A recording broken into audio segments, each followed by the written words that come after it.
Hey guys, what is up? Sakari here, and today I'm going to be showing you how to make these dungeon tiles.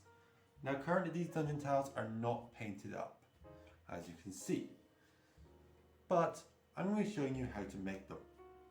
As this is a cave system, they are organic, naturally flowing cave tiles. And we can see here they are made for D&D 5th edition 1-inch grid system for the base. You can also make this for whatever grid system you like. I shall be showing you how to make these with 3mm foam core with the paper removed. So if you can find from your dollar store or somewhere like that, thin 3mm foam core, remove its paper, and we can dive straight into this. The bases can be whatever thickness you normally use, but for the wall elements you're going to want to use 3mm foam core. So sit back and enjoy, and I will talk you through this. So guys, here we have the supplies you're going to need for this craft. Also, of course, we're going to need our foam core. But these are all the supplies you'll need to make this at home, cheap and simple. The glue can be supplemented by other glues like PVA and things like that, but this is for ease of time and accessibility for myself. You're going to want a metal ruler for cutting, as well as a ruler like this that has a right angle. That is the most important thing of this ruler here. As long as it has a right angle, you should be good. Now we're going to take our piece of foam core, and on this we are going to draw a 3-inch by 3-inch square. So here we have it, a 3-inch by 3-inch square. Each of these is perfect for applying a miniature in it. Let's test it. There we go. Our miniature wizard fits perfectly in the 1-inch square. Now we're going to want to cut this out. There we go. We used our alpha knife or X-Acto blade to cut that out. If you have a hot wire cutter or a Proxam, you can use that to cut out this square. We can now use this piece as a template to draw out 3-inch squares with no lines on them. You're going to want a lot of them. For each tile with a 3-inch grid on it is going to need between 3 to 6 empty squares, depending on the type of wall style you want to make. So let's cut those out and we'll come right back. So here we go. I cut out 4, as what I want to make is going to make use of 3 and 1, because I would like to make 2 different styles of walls. One very similar to this, which I've already pre-made, and one also very similar to this, which I have also, as you can see, pre-made. I may need to cut out one more, as instead of that straight wall, I might want to do a separate tunnel style with walls on both sides. So let's move to our next step. We have here one of our tiles, and we are going to want to draw a different style on it so we can stack this. Now the cave tile I want to go for is a type of corner piece. This is going to come from exactly one corner to the other corner. But because I'm making a grid system, I need to leave a 1/2 inch space on the ends of both of them for these to connect perfectly to each other. Let's look if that was correct. Yes, we need to bring that in slightly more. There is our 1/2 inch. And let's make one here as well. There we go. So as you can see, we've marked 1/2 inch in that corner and in that corner. Now we have to decide on the type of wall we want to use on here. So you can connect these however you want whatever style you wish. I have decided on this basic design. So I'm now going to cut out 6 of these. But wait, didn't I just cut this out and make only 3 for this wall? Yes, because I can take this and I can put it on top, or like this. And now I see that there's a little bit of extra. I can just come along with my blade or my pencil and I can simply trace that out, and then I can simply run my knife along here. It doesn't have to be exact, as this is stonework and no 2 stone walls are ever the same. So now we have 2. Let's continue with the other 2 and let's cut them out. I have yet to glue this, but I had an idea before I did. Wouldn't it look cool if we added a cave into this? A small little cave that maybe a spider or a rat could live in. Let's try that now. There we go. It's cut out now. So now we have this little hole. But of course, doing this on one layer wouldn't be enough. We've got to slowly step this in on each layer going up, until eventually it will end up like this. But I think more like this will be better. So on the next layer, we're going to bring it in some more and trace out our little cave. There we go. That's the line of where we want our cave to be. So let's cut it out. Oh look, when I put this one on top, I realized I'd forgotten to trim off this part of this tile. Looks like this one's slightly bigger. That's not a problem. We can use that as the bottommost one. And therefore we can make a lip before it goes in to the cave. So I've drawn out where our little cave is. But maybe you could go further back underground, where our paint later on will get to. And it will look like it goes in and down. So let's cut out this little section. Looks similar to a kidney. Looks like we have 3 of our sections done. Now let's move on, as we have 3 more to go. I'm now going to stop putting in the little cave. So when I bring in the next tile and put it on top, it will just leave me a small little hole. There we go. All 6 definitely fit together. Let's move on to gluing them. This glue is super glue. This has a tendency to burn foam, so please be careful when using it to test it first. For cave tiles such as these, you're not going to be too concerned about this burning it. But when it comes to building modular houses and different style terrain, always be careful. Sometimes PVA can be your friend. Sometimes superglue can. This is an extremely fast activating superglue.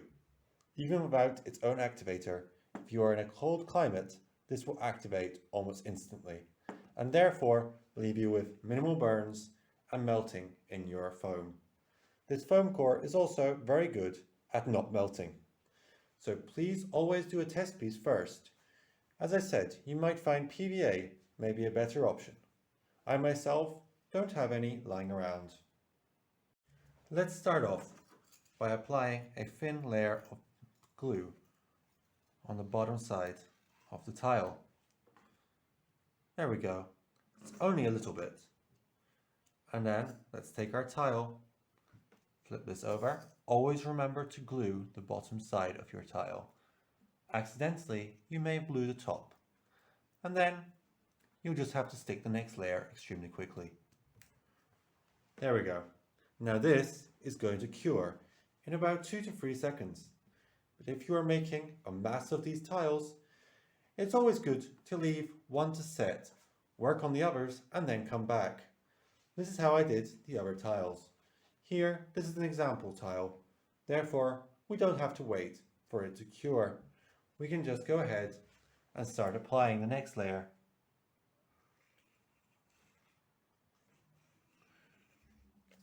With super glue, you want to apply it near the edges.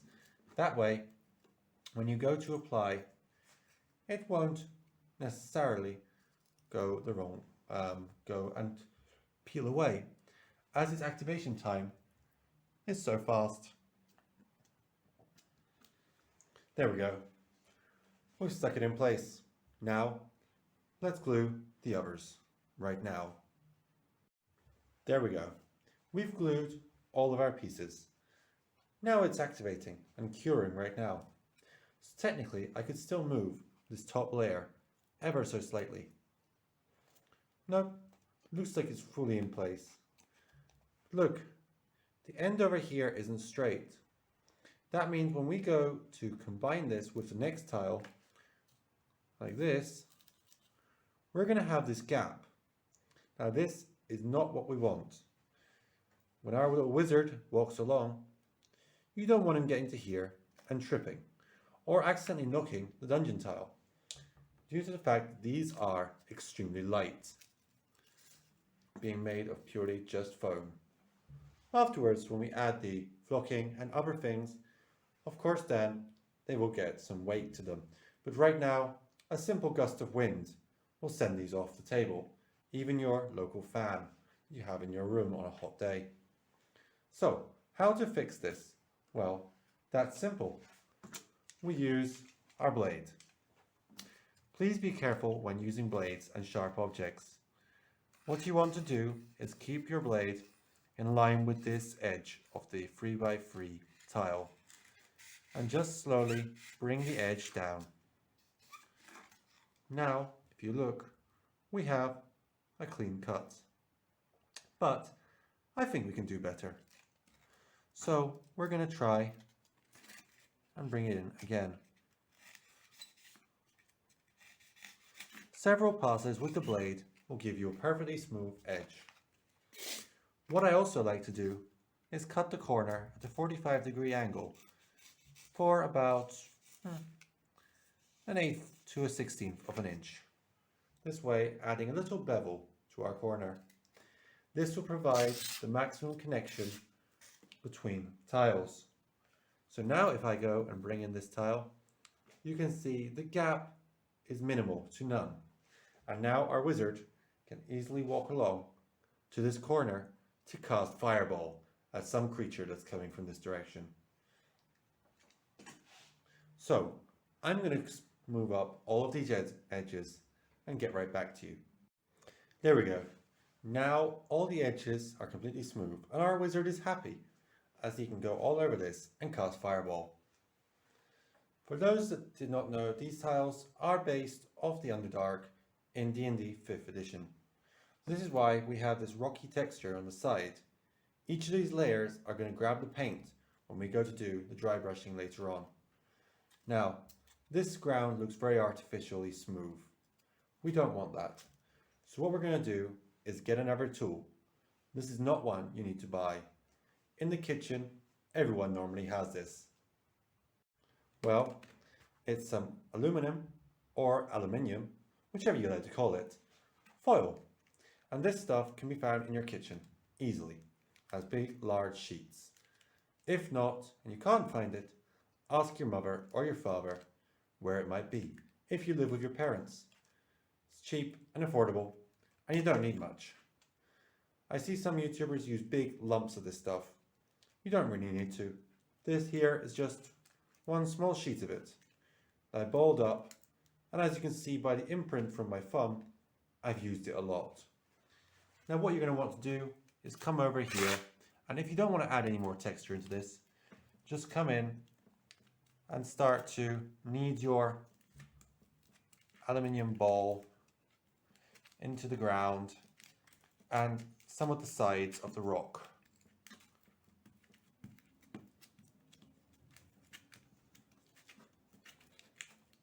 So I'm bashing this in to all parts.